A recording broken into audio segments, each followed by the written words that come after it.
I believe the church is a place where we really can come together. Someone who is conservative and someone who is liberal, and two people who voted for two different candidates in the presidential election sit beside one another on a Sunday morning because they worship the same God and they believe that Jesus is still Lord of their lives.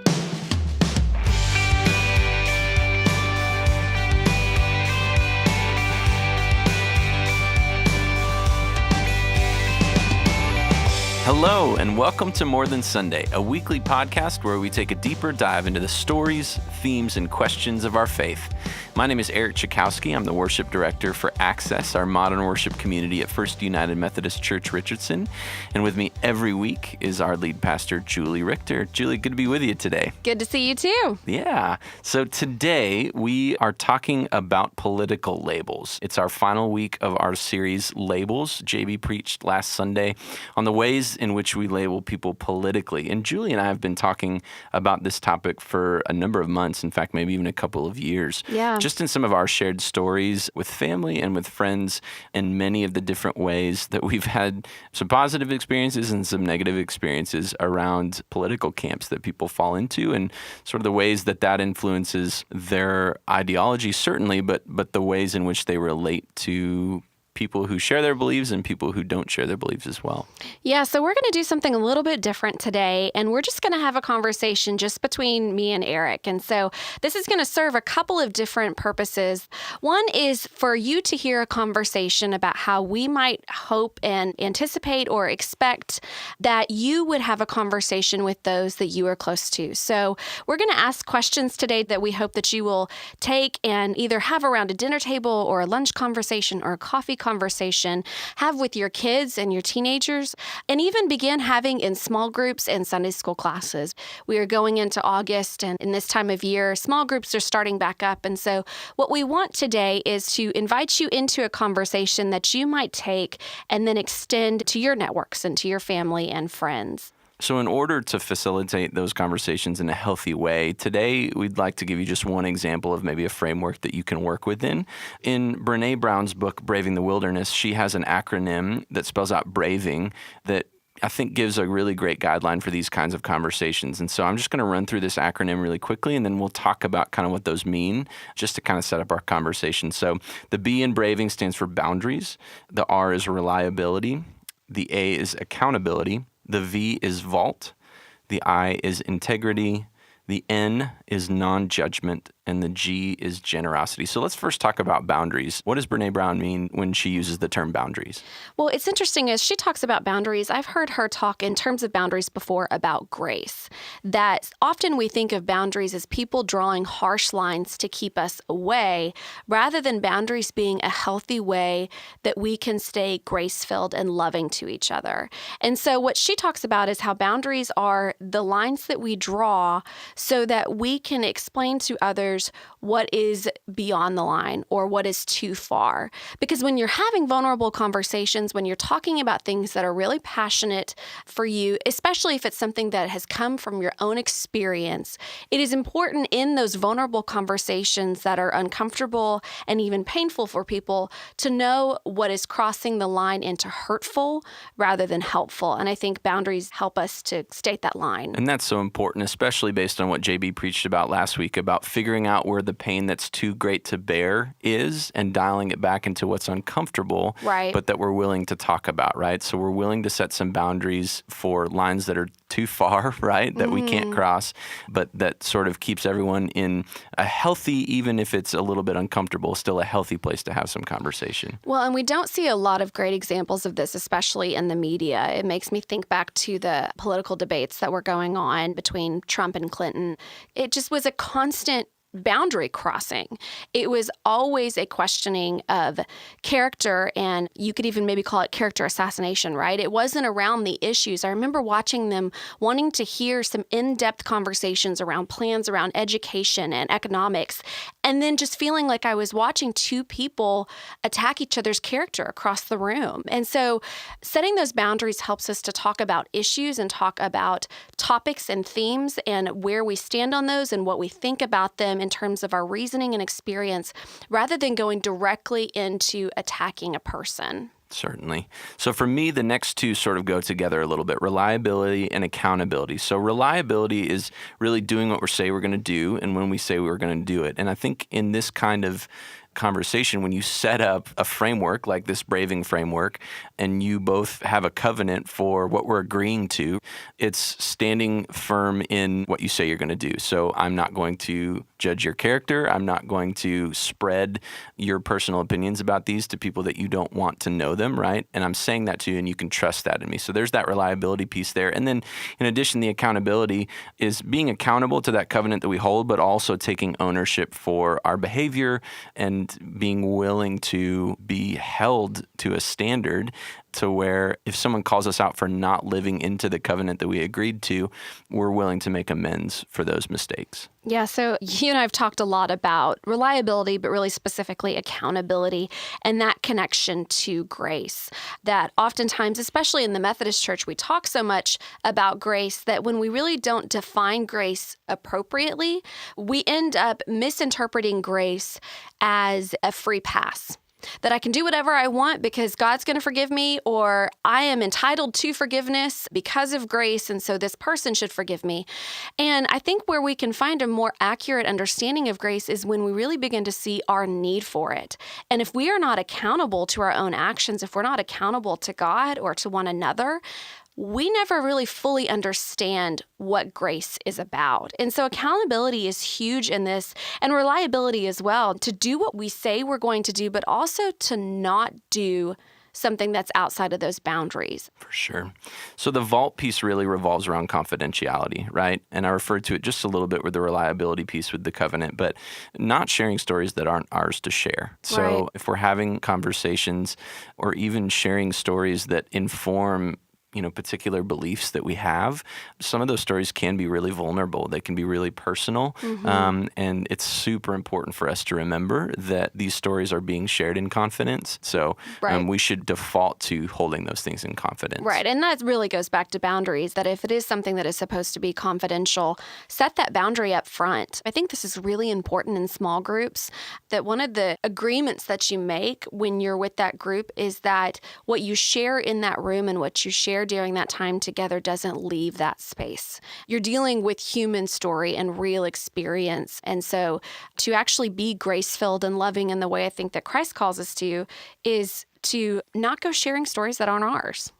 So the next one is integrity. This one's really being willing to put your money where your mouth is. Yeah.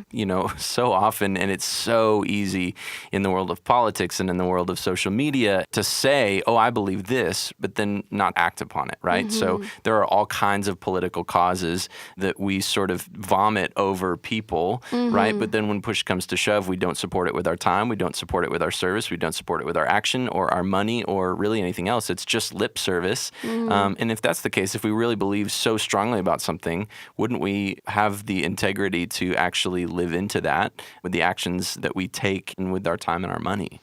The other word that comes to mind when we talk about integrity is honesty. So to put your money where your mouth is, or to be honest when it's not there. And I think that that's something that I have to do a lot in preaching. Is I have the privilege of getting to speak about things that we should be doing better, but I come to that place not as one who is always doing it better than anyone else.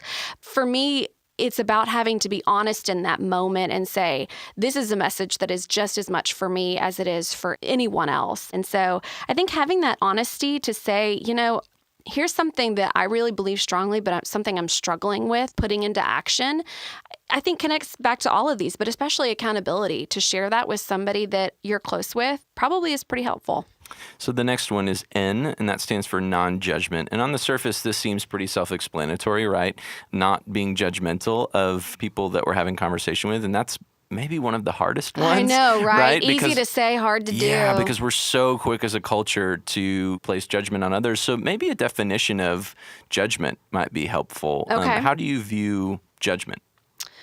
We all have a moral compass, and we begin to use our sense of judgment when we begin to discern when things are right and when things are wrong.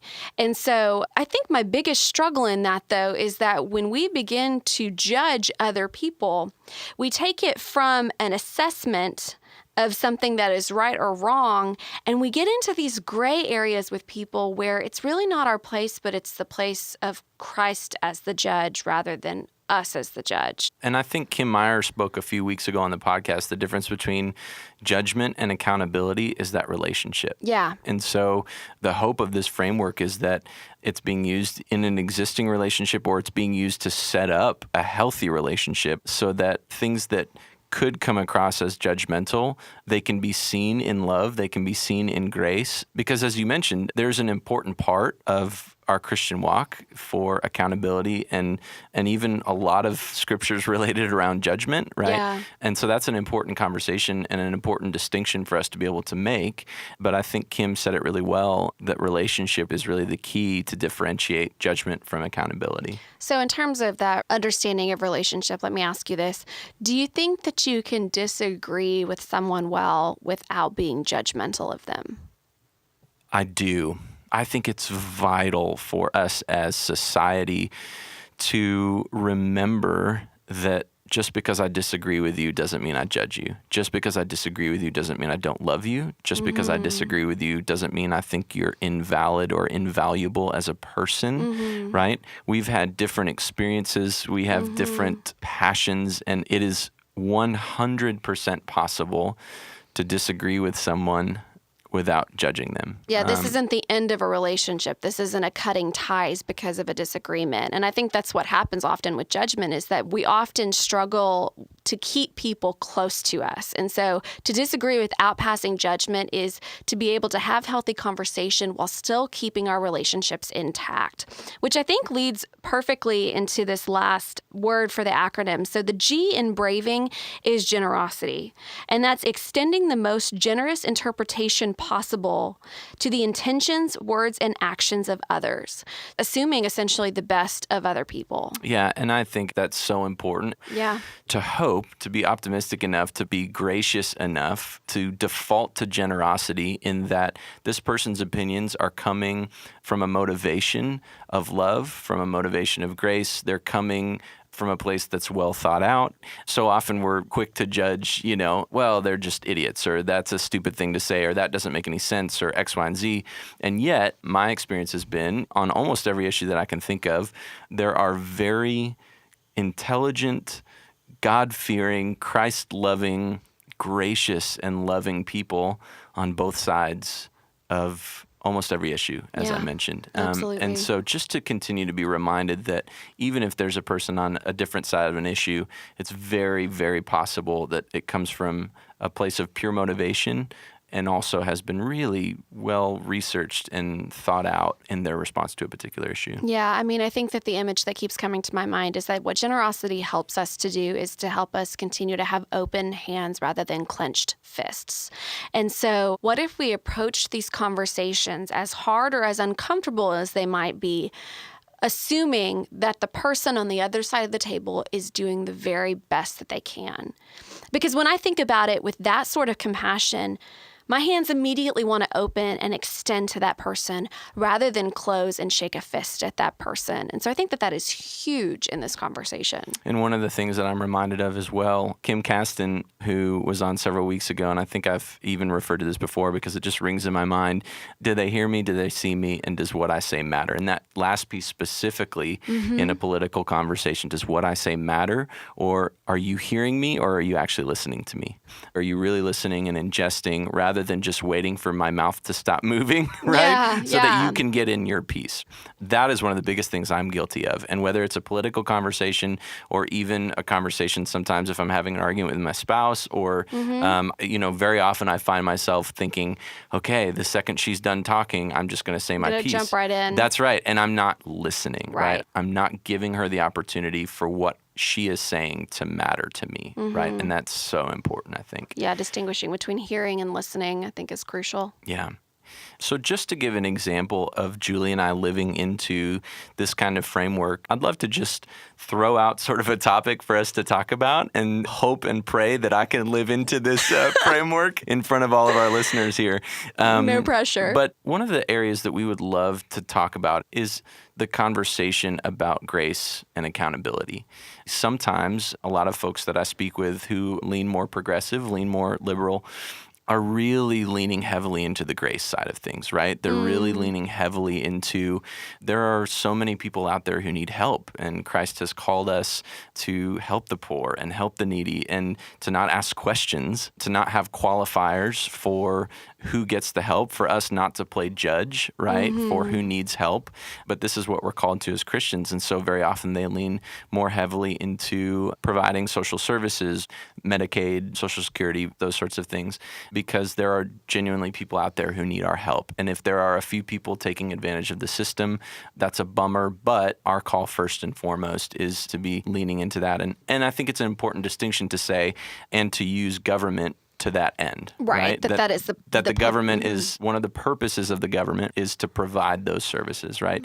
And therefore to find tax revenue in order for those services to be provided. Very often I find that on the conservative side, they lean a bit more into the accountability side, right? So we want things to be fair for everyone. So if that means the same tax percentages and it's not graduated based on your income, if that's things like affirmative action that have been provided to give ethnic minorities more opportunity for college acceptance and those sorts of things, that those sorts of things seem counterintuitive to fairness, right?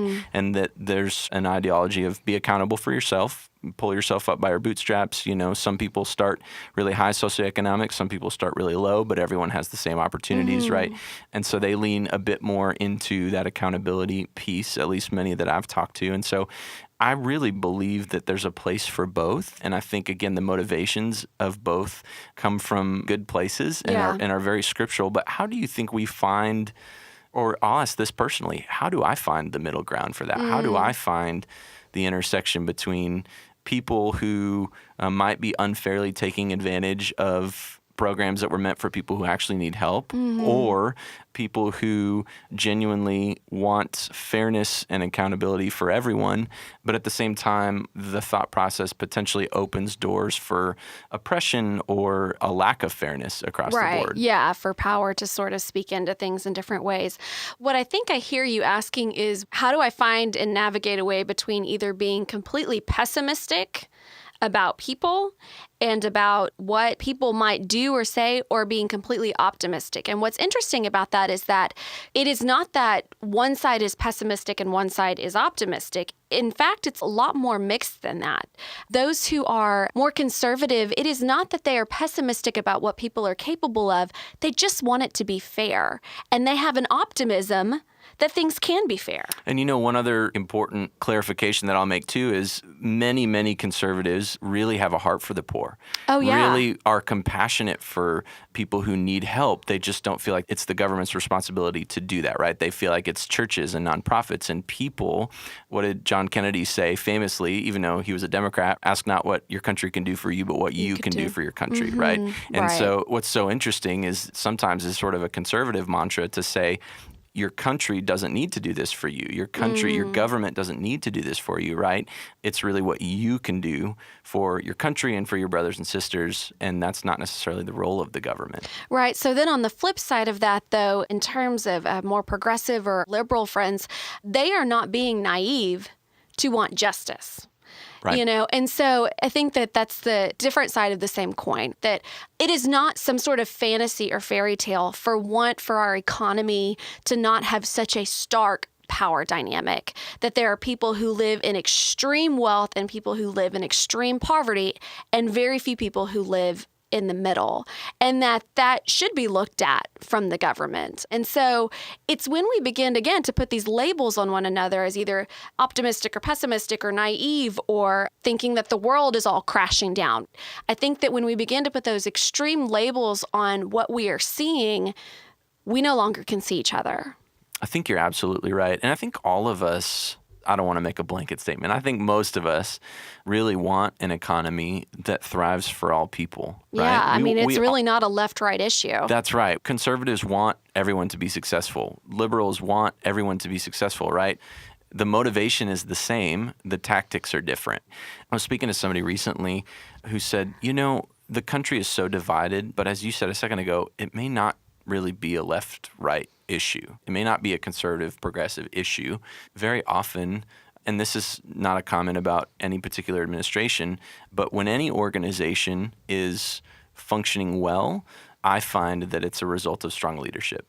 And so what this person said was it may not be a left-right problem, but it may be a top to bottom problem. Yeah. That the people that are making decisions that are not bearing fruit, making decisions that aren't effective or efficient. Money's being spent in ways that is not helping people. And again, people have different opinions about what that looks like. Right. But the people making decisions for a particular organization are not making good ones. Right. Well, and it reminds me of our conversation that we have had several weeks ago around leadership and around the qualities of a good leader, that a good leader is humble. A good leader is one who cares selflessly for other people, who's willing to be understanding and compassionate, but also articulate and strong. And one of the things that Eric and I have talked about is that we think a good leader is willing to take some of the hits. In a leadership position, even when something is not your fault, sometimes you have to be the one who's willing to take responsibility for it. I was listening to actually a comedy special a couple of weeks ago where the comedian talked about how we care about reputation more than we care about anything else. And how closely tied, I believe, reputation is to entitlement. But yet leadership is tied to integrity and to character. And what sort of top-down scenario might we see that is unifying rather than divisive if we were more focused on humility rather than entitlement, that generous spirit? Well, and you know that phrase, it's lonely at the top. Yeah. Well, it's lonely at the top very often because we are so image-minded, because we are so reputation-minded. Hey, Taylor Swift even has a song about it now, right? Or a whole album about it, right? Yeah. But we're so reputation-minded that it's lonely at the top because we feel like we cannot be, I say we like I'm at the top. People at the top feel like they can't be vulnerable to say, I messed up, that they're going to get eaten alive to ask for help, to ask for guidance, to bring in consultants, to do any of these kinds of things. And yet, I think you hit it on the head. I think the best leaders that I've seen have a humility about them that says, it's my role here to provide vision. It's my role here to unite. It's my role here to paint a picture for what this organization, church, company, country needs to look like and can look like, and to optimistically bring you there. And so I think time and time again, especially in the last 20 years of politics specifically in this country, we see that anytime there's an issue, they just point the finger across the aisle, right? Rather than taking responsibility for not living into those leadership pieces. And again, I think the root of it is because they're terrified to lose reputation, right? Yeah. They're terrified to be seen as weak. They're terrified to be seen as someone who doesn't have all the answers, doesn't have it all together. And that's been one of my biggest frustrations with so many politicians as of late, is I feel like they isolate themselves at the top because they're unwilling or unable to lead from a place of humility. Yeah, no, I think that's so true. And on the flip side of that, though, we have a lot of examples of some places that are not as divisive. They're just not talked about as much. Media doesn't always do a great job of showing us where we are united and moments when we do that really well.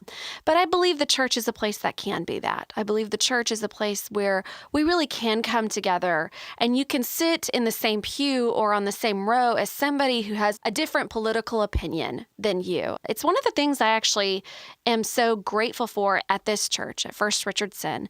Clayton says often that we've got a big table and we are a big tent church. Someone who is conservative and someone who is liberal, and two people who voted for two different candidates in the presidential election sit beside one another on a Sunday morning because they worship the same God and they believe that Jesus is still Lord of their lives. Yeah. And that's one of the most important things for us to remember ultimately, that our political affiliations, that the way that we label ourselves or that other people label us is not where we find our identity. And that's been a recurring theme for us throughout this entire series. And I think we all need reminders of that often.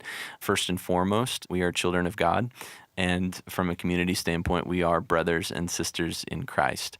And so what better organization to lead the charge, to be a beacon of light and hope in what seems to be a very divided country, very divided world? What better model for unification and peace is there than the church? Absolutely. And I think that the church and we as church leaders and those who call ourselves Christians, people who follow Christ, have a responsibility maybe even to live into this acronym that we've talked about today, to strip away the labels, to have healthy boundaries, to say as Christians that we are not going to cross certain lines and hit below the belt. We're going to be reliable and accountable. We're going to keep people's confidentiality, the vault, and the sacred places in people's lives. We're going to carry that with some sacredness. We're going to have integrity and maybe be non-judgmental, even though that is so often not something we say about Christians. And finally, to be generous, to be people who are open and live life with an abundance for the relationships in our lives. Well, this was a really great conversation. Thanks for being willing to jump into it with me. And I know it's kind of tough. Like, I'm sweating. I know. I feel, it could be that there's no AC in this room. That's also true. And it's August in Dallas. But speaking of which, you want to go get some ice cream? Yeah, I think we deserve some ice cream. Sounds good.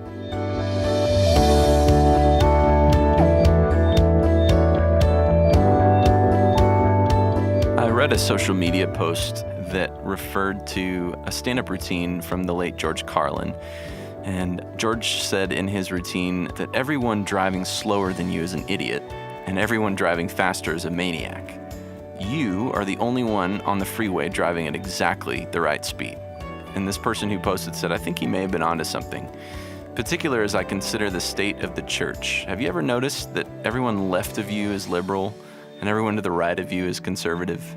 That you, or those who agree with you, are the only ones who have just the right belief system, biblical interpretation, and theology, therefore making you the determiner of faith. It's kind of like that James and John thing where they're debating who is greater and who gets the best seat near Jesus. And I think that's such an important thing for us to remember in the church, that just because we are different than others, that we believe different things, and that others are left of us or right of us in their belief system, that doesn't give us the right to be the determiner of their character and of how much they love Jesus. So we want to leave you today with that scripture about James and John that comes from Mark 10:35-45. It says, James and John, the sons of Zebedee, came forward to him and said to him, Teacher, we want you to do for us whatever we ask of you. And he said to them, What is it you want me to do for you? And they said to him, Grant us to sit, one at your right hand and one at your left, in your glory. But Jesus said to them, You do not know what you're asking. Are you able to drink the cup that I drink or be baptized with the baptism that I am baptized with? They replied, We are able. Then Jesus said to them, The cup that I drink, you will drink. And with the baptism with which I am baptized, you will be baptized. But to sit at my right hand or my left is not mine to grant, but it is for those for whom it has been prepared. When the 10 heard this, they began to be angry with James and John. So Jesus called to them and said, You know that among the Gentiles, those whom they recognize as their rulers lord it over them, and their great ones are tyrants over them. But it is not among you. But whoever wishes to become great among you must be your servant. And whoever wishes to be first among you must be a slave of all. For the Son of Man came not to be served, but to serve, and to give his life as a ransom for many. Thank you so much for tuning into this episode of More Than Sunday. We've got a new episode coming out every Wednesday, so make sure you subscribe to the podcast on Apple Podcasts, Google Play, or on YouTube to not miss our next episode. If If you want to find out more about the Access community here at First United Methodist Church Richardson, you can find us online at accessfumcr.com, as well as on Facebook and Instagram. And make sure you tune in next Wednesday when we start our new sermon series, This Is My Story. Have a great week.